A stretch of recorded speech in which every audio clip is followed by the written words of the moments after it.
গাছটা একদম ভাঙিয়ে দিল সেই বলে আর একটা ভাঙ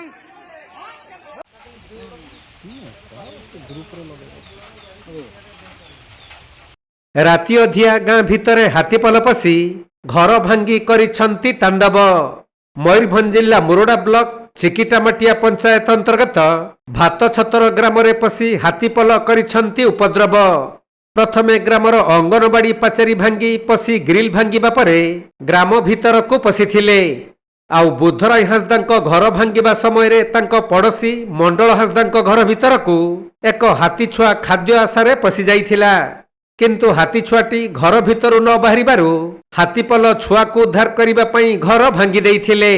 ଏହି ସମୟରେ ଘର ଭିତରେ ମା ପୁଅ ଶୋଇଥିବା ବେଳେ ଘରର ସାମ୍ନା ପଟୁ ହାତୀମାନେ ଭାଙ୍ଗିବା ଆରମ୍ଭ କରିଥିବା ଜାଣିବାକୁ ପାଇ ସେମାନେ ପଛ କବାଟ ଦେଇ ବାହାରି ଜୀବନ ବଞ୍ଚାଇଥିଲେ।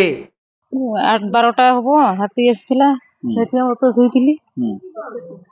ତାପରେ ହାତୀ ଶବ୍ଦ ଶୁଣିକି ଆମ ତ ଦୌଡ଼ି ପଳେଇଲେ। କିଏ କିଏ ଘରେ ଥିଲେ? ଛୁଆ ଦି ଜଣ ଛୁଆ ଆଉ ଆପଣ ଥିଲେ।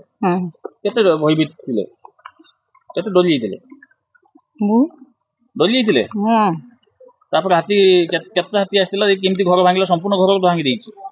ହଁ ସବୁ ଏଠି ଭାଙ୍ଗିଲା। ତାପରେ ଆମର ତ ସେପଟେ ନେଇକି ପଳେଇଲି। ହାତୀ ଛୁଆ ପଶି ଯାଇଥିଲା ପରା। ହଁ ଘର ଭିତରେ ପଶି ଯାଇଥିଲା, ଯୋଉଥିପାଇଁ ହାତୀ ମାନେ ଏଠି ଚାରିକର ଘେରିକି ଭାଙ୍ଗିଦେଲେ। କିଏ ଘର ଭିତରେ କିଏ ପଶି ଯାଇଥିଲା? ଘର ଭିତରେ କିଏ ପଶି ଯାଇଥିଲା? ସେ ଛୁଆ। ହଁ ହାତୀ ଛୁଆ। ହାତୀ ଛୁଆ ପଶି ଯାଇଥିଲା। ତାପରେ କୁଆଡେ ଯାଇକି ଅନ୍ୟ ଘରକୁ ପଳେଇଲେ? ହଁ ଆମେ ପଳେଇଲୁ। ସମ୍ପୂର୍ଣ୍ଣ ଘର ଭାଙ୍ଗି ଦେଇଛି। ହଁ ସବୁ। ଏବେ କଣ ଚାହିଁବେ, କଣ ଦାବି ରଖିବେ? ଆମର ତ ଚାଉଳ ବି ନାହିଁ, ସବୁ ଖାଇ ଶେଷ କରିଦେଇଛି। ଆମର ଡୁଚି କିଛି ନାହିଁ।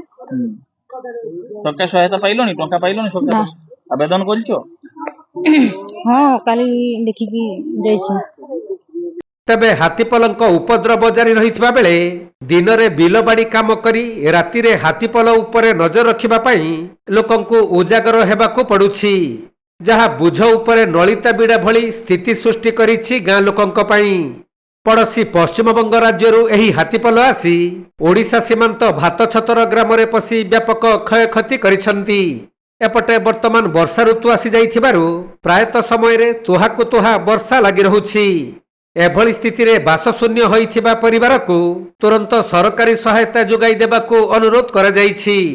10-12ଟା ହାତୀ ପଶିଥିଲା। ଆମେ ତ ଘରେ ଶୋଇଥିଲି, ଜାଣିପାରିଲିନି।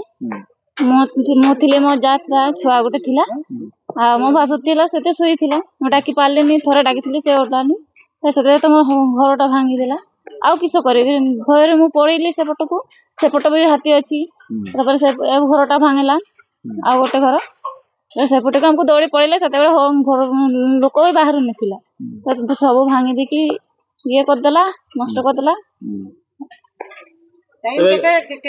କେତେ ଭୟଭୀତ ଅବସ୍ଥାରେ ଥିଲେ? କେତେ ଡରି ଯାଇଥିଲେ? ଡରିଥିଲେ, ଆଉ କିସ କାଦ କହୁଥିଲେ, ଆଉ କିସ କରିବା? ସରକାରୀ ସହାୟତା କିଛି ପାଇଲେନି? ଆବେଦନ କରିଛନ୍ତି? ହଁ ଆସିଥିଲା ଯେ ଟଙ୍କା କିଛି ସହାୟତା ମିଳିନି। ମୟୂରଭଞ୍ଜ ଜିଲ୍ଲା ମୁରୁଡାରୁ ଜ୍ଞାନରଞ୍ଜନ ବେହେରାଙ୍କ ରିପୋର୍ଟ, କୋଣାର୍କ ଲାଇଭ୍।